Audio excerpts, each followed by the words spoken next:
자, 레위기. 이름만 들어도 그 복잡하고 좀 지루한 책? 이렇게 생각하시는 분들 많으시죠? 근데 말이죠. 이 고대의 책 속에 사실은 사회 전체를 위한 정말 놀라운 청사진이 숨어 있다면 어떠시겠어요?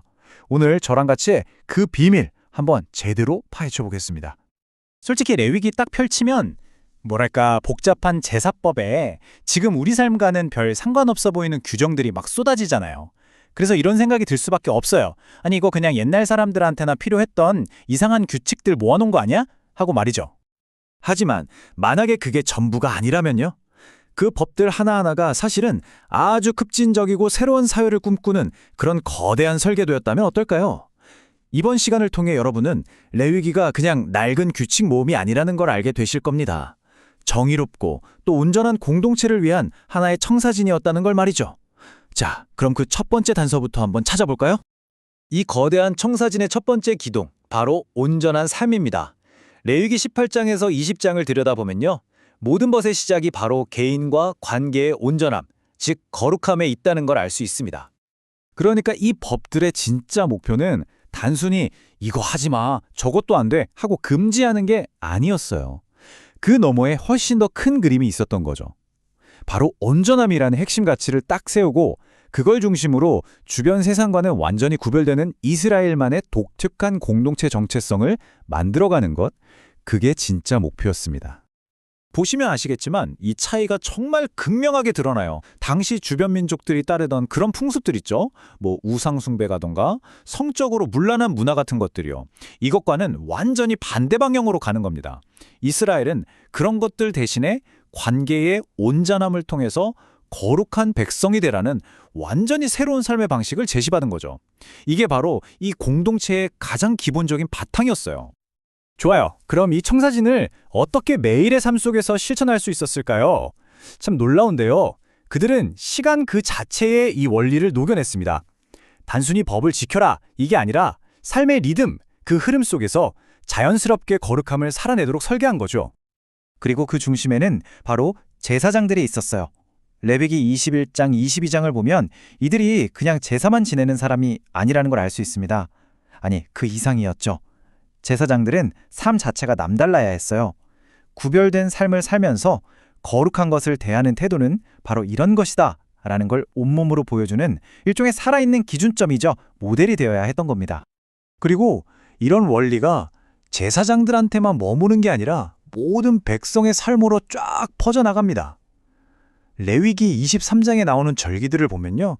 이스라엘의 달력이 그냥 1월, 2월 이런 시간표가 아니에요. 뭐랄까 거대한 이야기책이자 살아있는 예배의 도구로 완전히 탈바꿈한 거죠. 공동체의 역사와 정체성을 계속해서 되새기게 만드는 장치였던 겁니다. 예를 들어볼까요?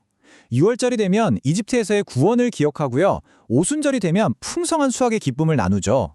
또 속죄일에는 온 공동체가 다 함께 회개하고 용서를 구하고 초막절에는 광야에서 지켜주셨던 그 은혜를 다시 한번 떠올렸습니다.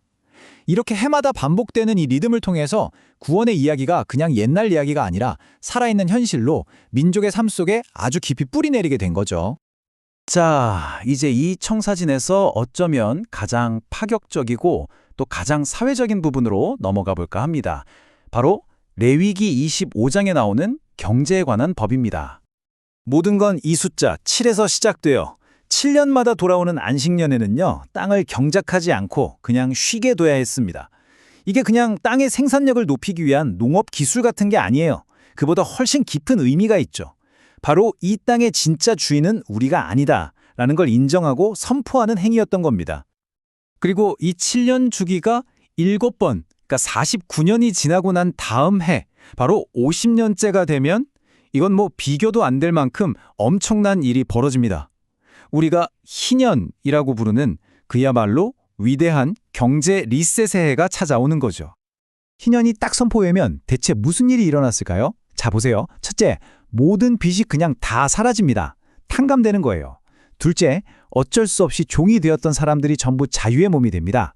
그리고 마지막으로 가장 중요한 건데요. 생계를 위해 팔았던 땅이 원래 주인 가족에게로 다시 돌아갑니다. 이게 뭘 의미할까요? 가난이 대를 이어서 계속되는 걸 시스템적으로, 원천적으로 막아버리는 거예요. 정말 신이 설계한 사회 안전망이라고 밖에는 설명할 수가 없죠. 대단하지 않나요? 결국 이 신년이라는 제도는 아주 강력한 메시지를 담고 있었던 거예요. 이 땅도 사람도 이 모든 것이 궁극적으로는 다 하나님의 것이다 라는 선언이죠. 그리고 이 선언은 당시 이스라엘 백성들에게 어떤 절망적인 상황에 빠지더라도 언젠가는 반드시 회복될 수 있다는 엄청난 희망을 주었던 겁니다. 자, 이제 한번 퍼즐을 맞춰볼까요? 개인의 도덕성, 시간의 리듬, 그리고 경제 시스템까지. 우리가 지금까지 살펴본 이 모든 조각들을 하나로 합치면 과연 어떤 그림이 완성될까요? 바로 삶의 모든 영역을 아우르는 전인적 부르심이라는 아주 거대한 그림이 나타납니다. 이게 바로 전인적 거룩이라는 개념인데요. 쉽게 말해 이런 겁니다. 내 개인적인 삶, 다른 사람과의 관계, 돈 문제, 영적인 생활, 이 모든 게 따로따로 노는 게 아니라는 거죠. 삶의 그 어떤 영역도 예외 없이 전부 다 하나님께 속해 있고 그분의 질서 아래에 있다는 걸 인정하는 상태. 이게 바로 전인적 거룩입니다. 그리고 바로 이 지점이 정말 중요합니다. 거룩함은 제사장 같은 특별한 사람만이 아니라 모든 백성의 삶 전체에서 요구된다는 것. 다시 말해 이 레위기의 청사진은 소수의 어떤 종교 전문가들을 위한 게 아니었다는 거예요. 공동체에 속한 모든 사람, 바로 우리 모두를 향한 보편적인 부르심이었던 거죠. 그렇다면 이 수천 년 전의 이야기가 오늘을 사는 우리에게 대체 왜 중요할까요? 그건 바로 이 레위기의 원리가 지금 우리의 삶 구석구석에 아주 근본적인 질문을 던지기 때문입니다. 지금 여러분의 관계, 여러분이 쓰는 시간, 여러분이 가진 소유물들, 이 모든 것들이 과연 궁극적으로 누구의 것이라고 생각하시나요? 레위기는 바로 이 질문을 우리에게 던지고 있는 겁니다. 빚을 없애주고 묶인 것을 풀어주고 모든 것을 제자리로 돌려놓는 회복, 이 정말 놀라운 희년의 정신을 과연 오늘날 우리 사회에서는 어떻게 실천해 볼 수 있을까요? 어쩌면 이것이야말로 3000년도 더 된 이 고대의 책 레위기가 바로 지금 21세기를 살아가는 우리에게 던지는 가장 강력하고도 중요한 질문이 아닐까 싶습니다.